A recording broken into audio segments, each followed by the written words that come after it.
Hey, good morning, everybody. This is Sherry Milligan, and welcome to another of enSYNC's speed demos. This is a series we have from time to time to give you a quick look at products or services that we would like you to know about. Now, today we have with us Brad LaTour of Pinkster Digital, which has the Clowder app.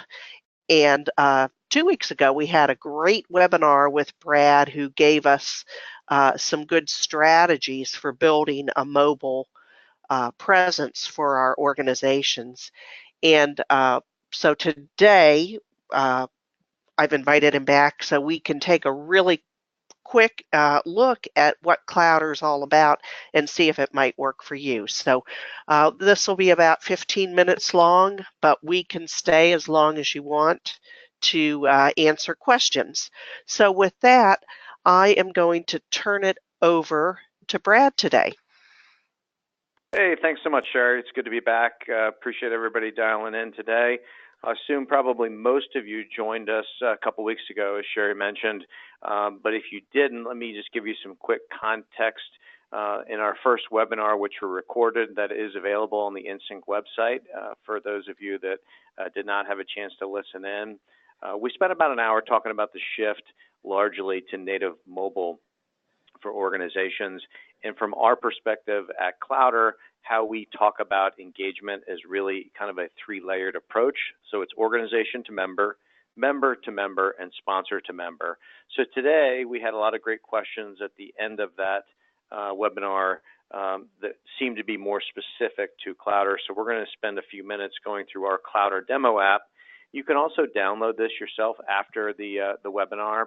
I will approve you if you want to check it out on your own and poke around.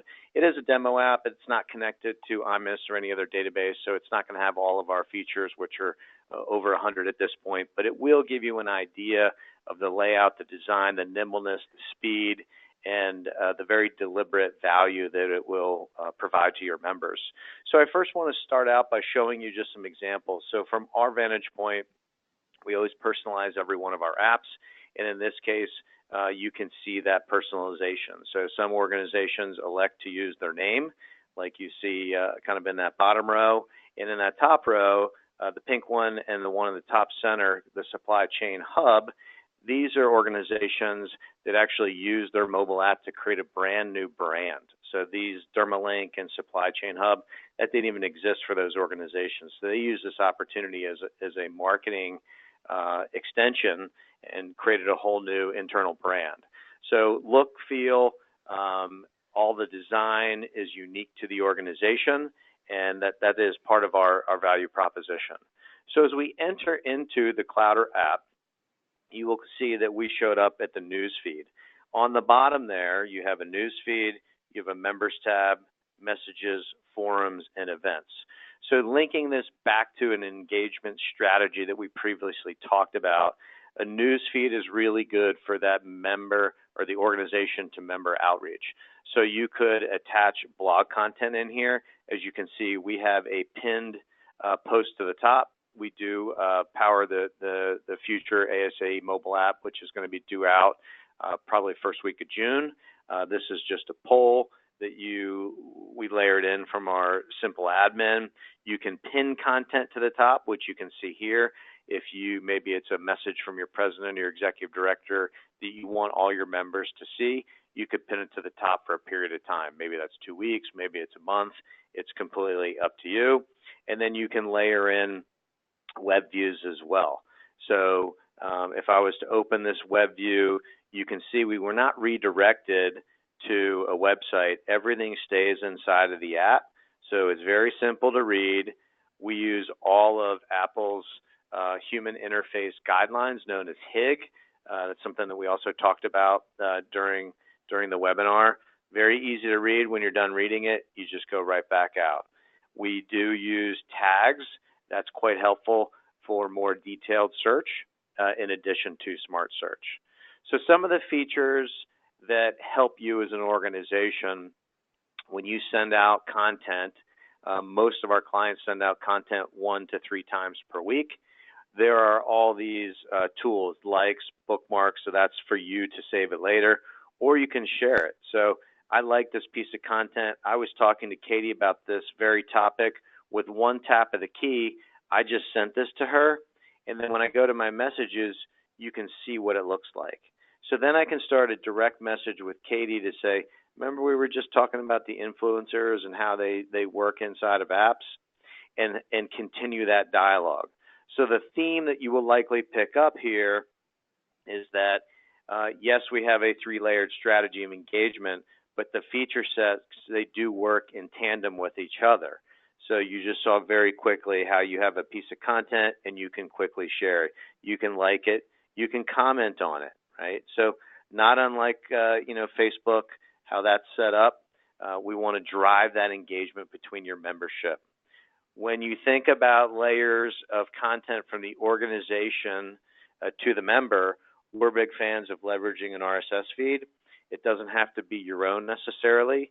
It could be an industry RSS feed that you like.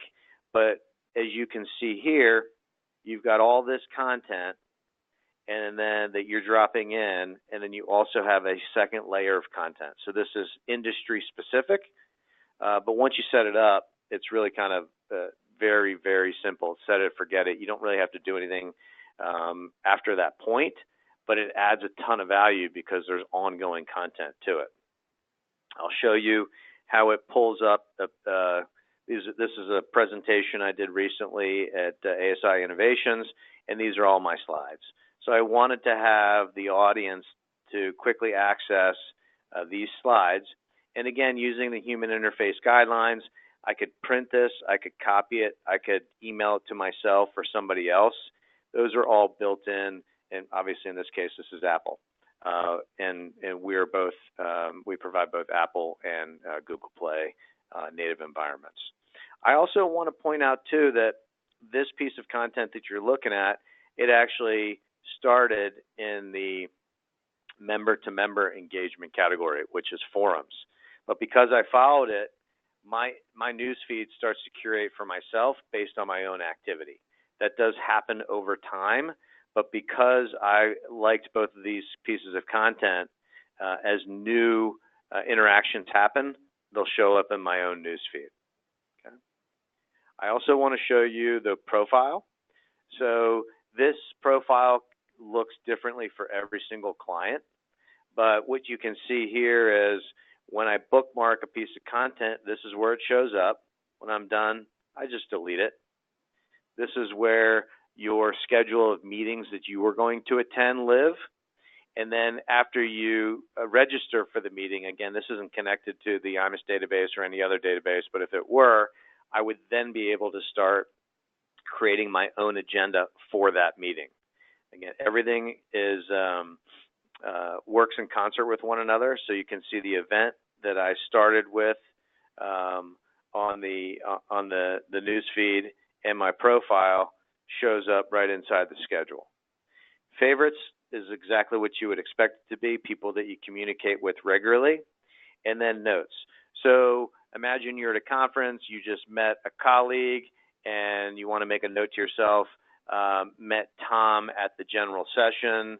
That's where you would place it. This is where it all shows up. So you have a central location for all the notes that you've taken.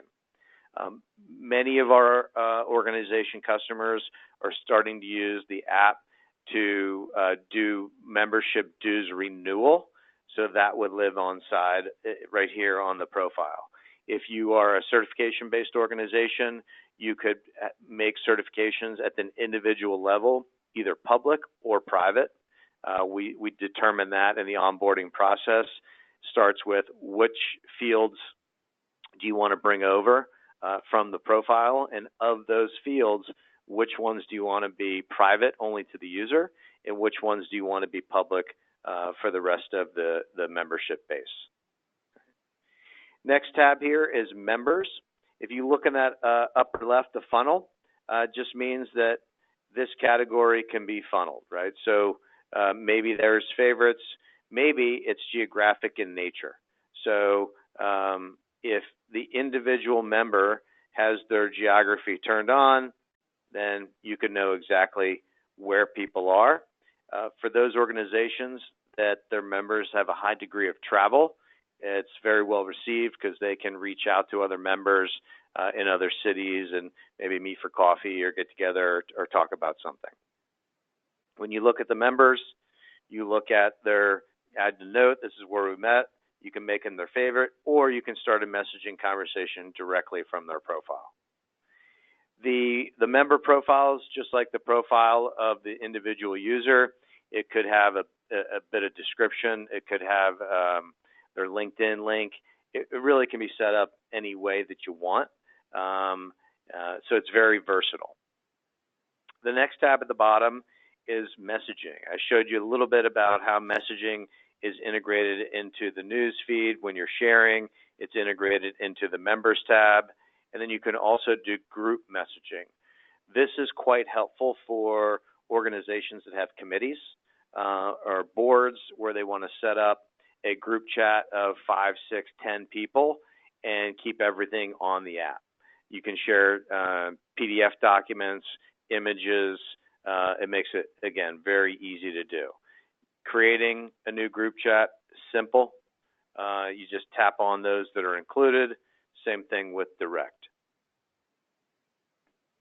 Forums, this is that layer of member-to-member engagement. This is all user-generated. Again, you can create filters to make it easy for when your members are setting up new content.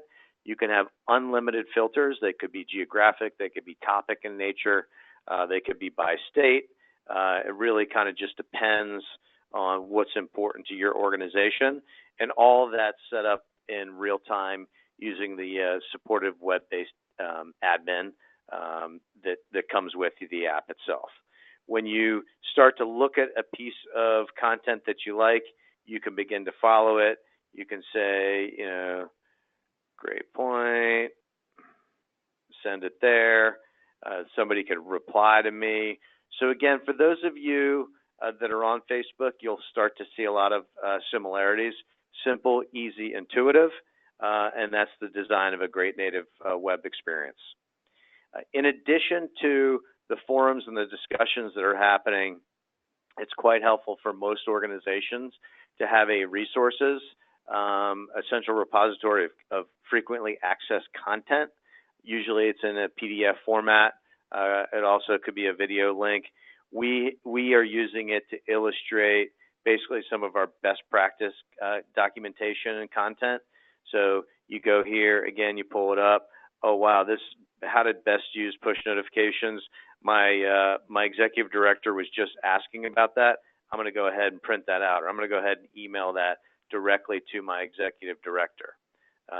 Exclusive content.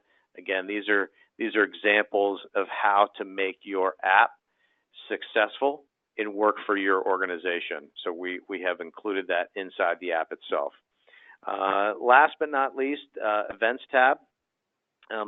If you've ever used an event app, we have all the same feature set that most of the top event apps have. Again, this isn't connected to a database, so I can't show you all the bells and whistles, but you'd be able to register for event, which is what I did here. If you wanted to allow it to unregister, you can, but you can certainly block that as well.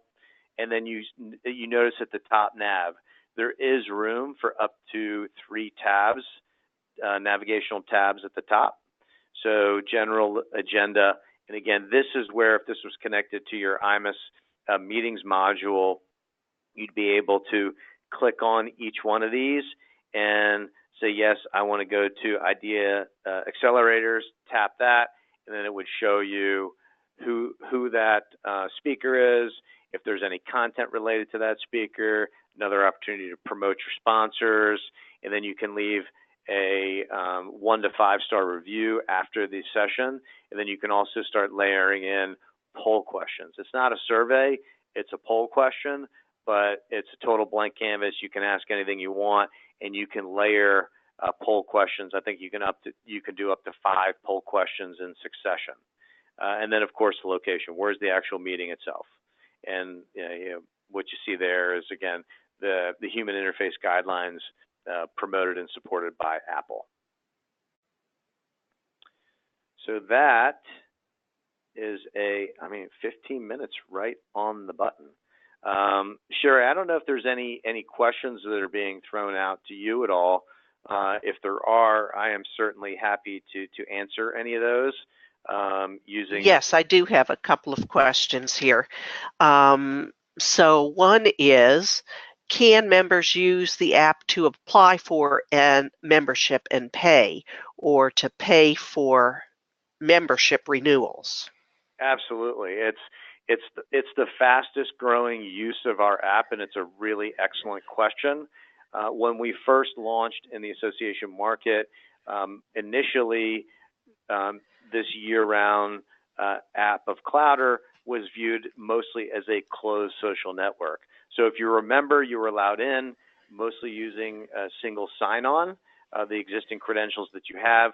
In a more recent, really I think in the last 6 months, I would say the biggest request, and I love it because it can drive new membership, is creating what's called roles and permissions.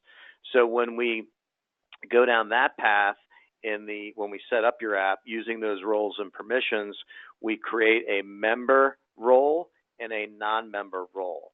So when they go to the App Store or Google Play to download the app, if they're an existing member, they would use their existing login credentials that you've already provided them. In most cases, it's an email and password to get into to IMIS. And if they don't have those, they can create a new account right on the app. You can actually tailor the questions that you're interested in knowing. Then you approve that individual. And once they get inside the app, our recommendation is don't give them full access, suppress at least half of the content in the app. So by way of example, if I wasn't a member and I went to the directory, we recommend having a splash page that says something to the effect of, oops, members only section, would you like to learn more? And then have that learn more button, and then it would basically pull up a web view just like this, and then you would have your registration page, whether that's a RISE page, connected obviously to your payment processor. The coolest thing about that is once the payment goes through, the rest of the app within about 30 seconds becomes available to them. So you are really playing on the sense of urgency. You are playing on the fear of missing out. So you're suppressing content, but then you're giving them the opportunity to become a member right then and there, collect payment, and then give them full access. All of that happens inside the app. You're not showing them a go to this web link or pushing them outside the app. Everything happens inside of the application itself.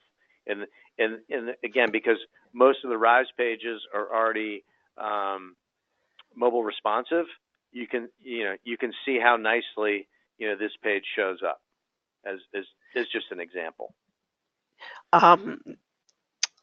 Very good. We have some more questions here too. So Catherine is asking, for the poll questions, how can the results be displayed? Can you restrict event content? Oh, and this is kind of a separate question. So for poll questions, how can the results be displayed? So the cool thing about the way we do polls is the reason I'm seeing this display is because I've already answered the question. So there's pretty significant research that if you give the user immediate feedback, they're more likely to do future polls.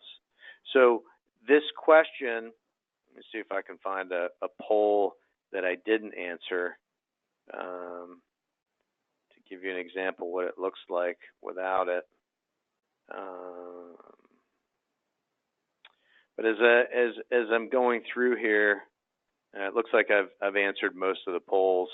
But these are all just radio dials that you would click the answer that you want, and then it shows you the aggregate answers of everybody else. And then inside of the admin, you would see the number of responses in addition to where they stacked up. Okay, great. So hopefully that answers your Catherine question. has some other questions here too about can you restrict event content to only registered attendees? You And can can. you You restrict can. to only registered attendees who are paid? Absolutely. So if if they came into the app, we would need to know that through if they're in IMUS already, and we would create a role and permission, and or you can restrict certain events. So maybe I have access to view the experience design project, but the community brands conference I don't have the ability to see, or the NMNC conference I don't have the ability to see. So you have a lot of versatility at a client by client level, what you want to suppress and what you want to have the ability to show. Okay, great. And here's another question that I think is your favorite subject, Brad. Why should a member use the app instead of the responsive website? He wants to know your thoughts on the difference between responsive websites and apps. Yeah, it's a And great if question. you think ASI is going to move to an app in the future, Brian, I think Clowder is ASI's response to an app. Yeah, without question. Yeah. You know, if Brian, if you're the one that asked that question, and I'm happy to follow up with anybody who's joined us today and have detailed conversations, of course. To give you some perspective that those are unaware, we're actually in the same building as ASI. We have weekly meetings with their senior executive staff, and we spent about a year going through the process of getting to know one another's companies, ultimately to where we are today, which is the official mobile product partner. There's not going to be two of those. We are it. We are providing ASI with unique discounts and services that nobody else is getting because of that relationship. All we do is native mobile. We don't do websites. We don't do database work. The only thing that we do is native mobile. So that's why it's such a good marriage with ASI and your IMUS, because we accelerate the investment that you've already made and extend its value directly into your members' hands. Specific to the question of mobile responsive, our answer to that consistently is it's an and, not an or. You definitely need a website, and it must be mobile responsive in today's day and age. That is for attention. You also need a native mobile solution. That is for retention. We think Clowder is well positioned to be that year-round engagement tool, but if you don't select us, I don't change my answer. You still need a native mobile solution, especially if you have any desire to attract younger members, basically millennial 35 and younger. They are not going to go respond to emails, log into websites. It's just not how they operate. I'm not one, but my entire staff is, and I get basically a white paper every day on how they navigate their life through their mobile phone. The other thing is the data is overwhelming. I mentioned in our recorded webinar, which again you can access on enSYNC's website, and I shared some data. It's pretty overwhelming. It's almost 90 to 10 in terms of mobile responsive versus native mobile. It even astounded me, and that's ComScore, who arguably has the most data out on the web to measure these things. But if you do take a step and think about it, and I'm a good example, so I use a laptop and my smartphone. If I want to read a document, I'll go directly to my laptop. If I want to look at a PowerPoint or sift through some sort of a PDF or anything, I'm not really going to wrestle trying to do that on my smartphone. But if I am if I'm trying to do something specific, get a car, buy coffee, order something, check a bank balance, that's all happening through native mobile.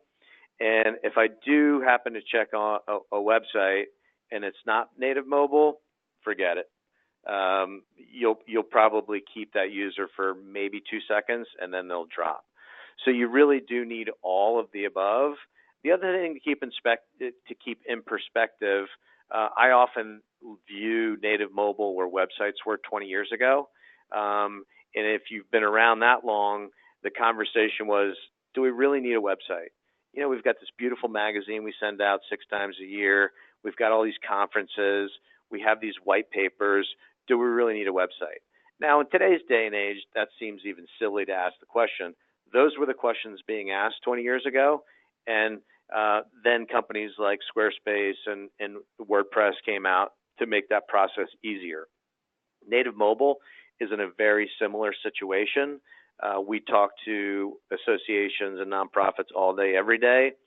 I've come across one that has a year-round native mobile solution, and they built it custom. They've got a massive budget. They were afforded to do that. Maybe 15 to 20% have tried an event app if they have a big expo. Everybody else is just now kind of coming in. So perhaps a long answer to your short question, but you need all of the above, and ASI has no plans outside of working with us in a very strategic and collaborative way to do anything other than the integration that we've already established. Okay, thanks, Brad. This is the follow-up to the question about polls. So can you take those poll results if you're doing it live in a meeting room? Can you project those poll results in real time in a PowerPoint presentation being projected on the screen? I guess you probably can't put it right into the PowerPoint, but yeah, absolutely. All the results are real time. So if you were to go to the app and answer the question, these percentages would change immediately. And then you also see the results in real time in your web-based admin. So that's where you would set up a poll. Again, it's a blank canvas. You can ask any question. I'm a big fan of using the polls to directly attract and embrace your sponsors. So you know, if you have a sponsor package, it probably has the normal stuff. You know, you can sponsor anything in and around an event, but what happens throughout the rest of the year? You can start to sell. You will get a poll question per quarter. You can ask any question to my members that you want. Maybe it's a new product you're contemplating. Maybe it's a new service. Maybe you're just looking for market direction. And you can also craft the answers of which you think they would be. So then all of a sudden you're using the power of that membership to provide almost real-time feedback. Layer in push notifications. You can send that out to your membership, and for every member who has push notifications on, they get a quick trigger. Hey, fill out this quick poll to better serve our industry, sponsored by ABC company. Now, those companies who want to be sponsors of your organization, they're looking for very detailed feedback. That has been the biggest transition from traditional to digital, and that's happened over the last decade, is they want detailed ROI. So if you give them detailed ROI on 100 responses, that's arguably more valuable than saying, well, 10,000 people are going to walk through the exhibit hall and see your brand, you know, hanging up on a banner. This is very tangible. It's data. You can share it with them, and then you could do potentially a follow-on question specific to those 100 people that responded. That's how you can really leverage polls and create non-dues revenue and engagement with sponsors. I'm going to hinge the next question off something you said, which was about push notifications, because we have a question about text messaging. Can you use this app to text message your members? Could you explain that? It happens right inside. So if you go to the members tab, and I, you know, it's either from the profile or it's from prior messages.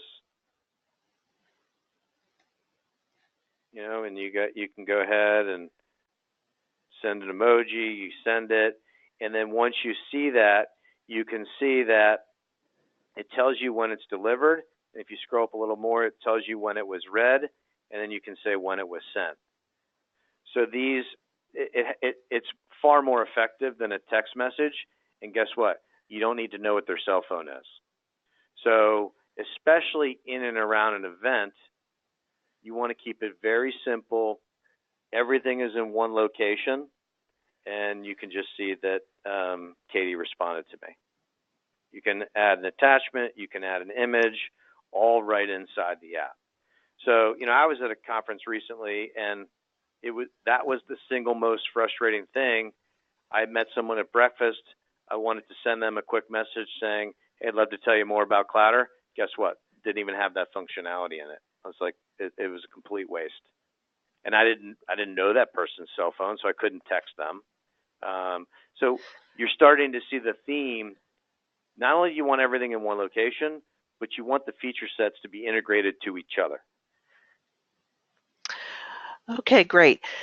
We have one more question, and that is, can you provide research data on how the mobile app will add and retain membership so I can share with my executive director?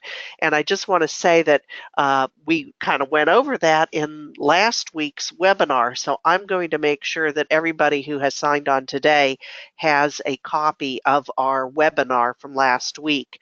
But Brad, you can go ahead and answer that question as well. Yeah, we've got all kinds of supportive data and content and best practices.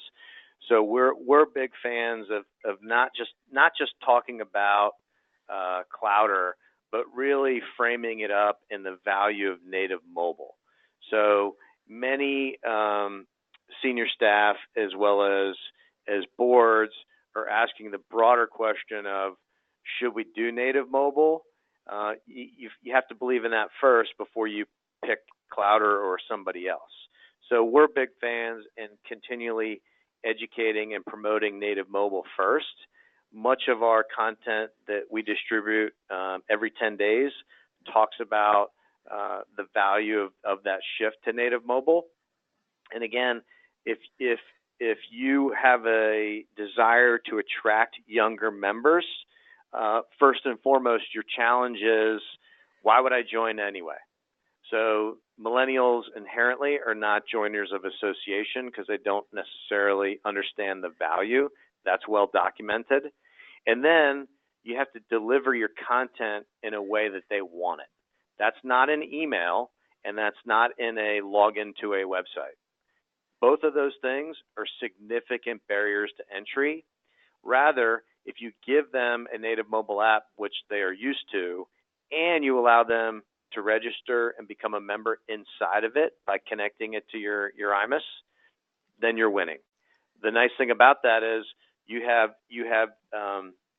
specific ROI, right there. You know where they came in, and you know what your conversion rate is.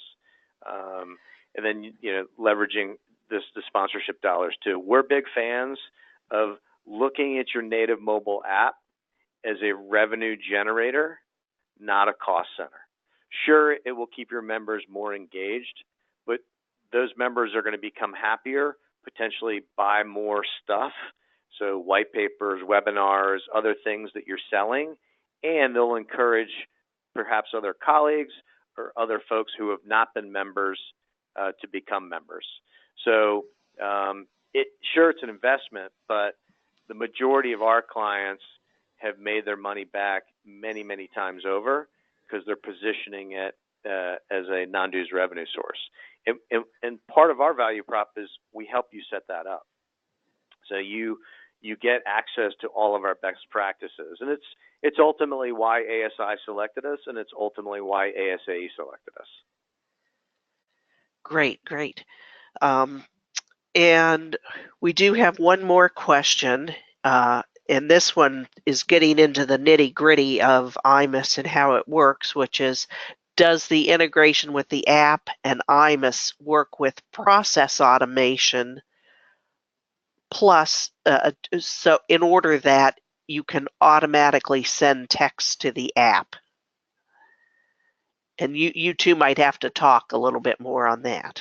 Yeah, I mean, I would to make sure that I understand the question, and I'm not the technical lead, so I would want to make sure that I would brought in somebody from my dev team to ensure we're answering it very specifically. Okay. Let me just give out my email address for anybody that may want to contact me directly if you don't already have it. So it's just Brad, BRAD, at Pinkster App. That's PINXTERAPP.com. Brad at pinksterapp.com. So if you just want to shoot me a note, you can also, like I said, download the Clowder app, send me a message inside of it. Many of my conversations have shifted from email just to messaging inside the Clowder demo app, so that's quite convenient. Feel free to do that as well. And I'm happy to chat with everybody on an individual basis and share with you everything that we know. And you know, if we can help you, if mobile is part of your strategy, and you know, we're hearing on a daily basis is boardrooms are asking their executive directors for mobile. So we're here to help. We understand it, and you know, we'll make it work for you. Well, very good. Well, thank you, Brad. And I'll be sure that I put your contact information on the follow-up email that goes out to all participants. And I think that comes out later today. So with that, we will thank you all for logging in today and encourage any other questions to be directed to Brad or myself, and I can get you in touch with Brad. And have a great day. Thanks a lot. Bye. Thanks, Sherry.